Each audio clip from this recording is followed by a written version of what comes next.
memang betul. Siapa yang tidak paham bahwa Richard Eliezer memang adalah bagian daripada pelaku. Nah, kalau dikatakan yang jelas kami di dalam melakukan penuntutan sudah sesuai dengan peraturan perundang-undangan. Memang benar bahwa sudah terbukti Richard memang adalah sosok eksekutor di dalam persoalan kasus pembunuhan Joshua. Siapapun tahu bahwa betul-betul kalau memang Richard itu adalah eksekutor. Ya kan? Jadi seharusnya Fadil tidak lagi membicarakan hal itu. Karena kalau dia membicarakan hal itu, sama saja dia mengingkari kesepakatan yang dia terima soal justice kolaborator yang diajukan oleh pihak LPSK. Artinya berarti jaksa penuntut umum ini seharusnya menuntut Richard Eliezer itu jauh di bawah mereka gitu ya, Pak Ferry? Ya, tentu. Karena di dalam pasal 10 undang-undang tentang LPSK itu menyebutkan bahwa justice kolaborator itu dia akan dituntut jauh lebih ringan dibanding pelaku-pelaku atau tersangka-tersangka lainnya. Nah, konteks saat ini justru yang justice kolaborator lebih tinggi daripada pelaku-pelaku lainnya. Nah, ini kan terbalik. Nah, ini kemudian yang kemudian dipertanyakan oleh orang-orang yang mengerti hukum. Nah, jawaban Jaksa Agung melalui Fadil justru tidak sesuai dengan semangat justice kolaborator. Padahal dia terima rekomendasi dari LPSK. Nah, ini kan jadi ada satu titik simpul yang tanda kutip perlu dipertanyakan. Ada apa dengan penuntut umum seakan-akan dia bermain api di dalam soal opini-opini yang dibangun melalui Fadil kemarin. Seharusnya kan kita realistis saja, objektif. Kalaulah kita bangsa ini penegak hukum, lembaga-lembaga penegak hukum, yaitu pengadilan, kepolisian, dan jaksa, sepakat justice kolaborator kemarin, ya harus diikuti sesuai irama semangat yang ada di dalam program justice kolaborator. Jangan kemudian dia berbicara normatif. Nah, sekarang kan Fadil ini menjawab pertanyaan awak media beberapa waktu yang lalu, dia kan normatif-normatif. Dia menjawab itu sudah sesuai dengan peraturan perundang-undangan. Memang Eliezer terbukti secara sah, ya kan, bahwa dia melakukan eksekutor. Nah, hal itu semua diketahui oleh publik. Memang Eliezer itu pembunuhnya. Nah, tetapi kita harusnya nggak boleh lagi berbicara di ranah itu, karena ini udah masuk dia penanganan secara khusus yang melibatkan saksi tersangka menjadi justice kolaborator. Nah, yang mana satu ini yang mau jaksa ikutin? Nggak boleh dong berkaki dua seperti itu. Dia harus konsisten, harus konsekuen. Jadi yang lebih menarik dan kemudian kita sesalkan adalah pada kemudian hari kita nggak tahu apa yang terjadi lagi di tengah-tengah bangsa ini, adanya nanti suatu kasus yang juga tergolong berat, rumit, sehingga negara melalui penegak hukum akan membutuhkan orang-orang yang bisa menjadi justice kolaborator. Tapi mengingat sejarah ini, orang-orang atau pelaku-pelaku yang ada bagian dalam kasus tersebut akan ketakutan. Dia akan tidak mau menjadi justice kolaborator. Sebab apa? Tidak ada gunanya. Toh juga dihukum malah lebih berat. Ini kan jadi seperti permainan ini. Nah, kemudian mau saya bilang begini.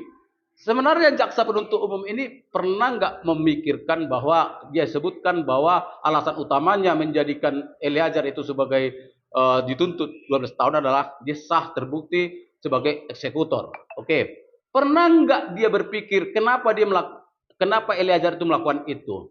Pernah nggak dia menimbang-nimbang terlalu agak sedikit luas? Karena Eliezer tidak konyong-konyong dia ingin membunuh sahabatnya karena Joshua itu sahabat dia. Nah, artinya siapapun tahu kalau Eliezer itu adalah kondisi tertekan. Dia tertekan, bahkan mungkin diancam, diintimidasi. Nah, ini yang kita sayangkan karena CCTV sampai hari ini hilang. Nah, dengan hilangnya CCTV, maka drama pada saat pembunuhan itu kita tidak tahu lagi persis seperti apa. Karena itu bukti yang sangat akurat sebenarnya.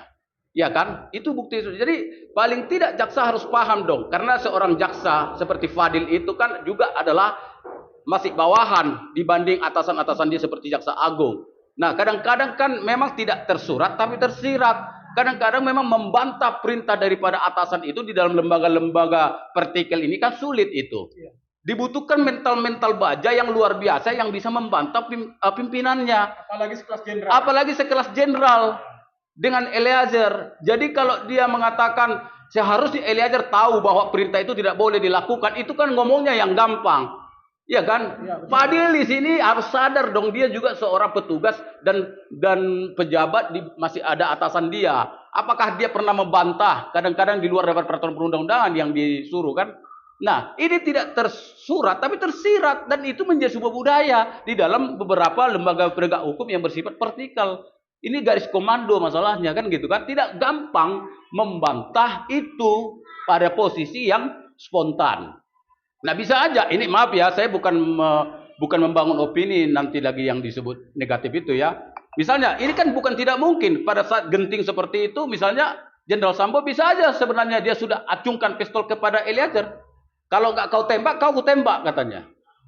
Kalau nggak kau tembak, kau yang kutembak katanya.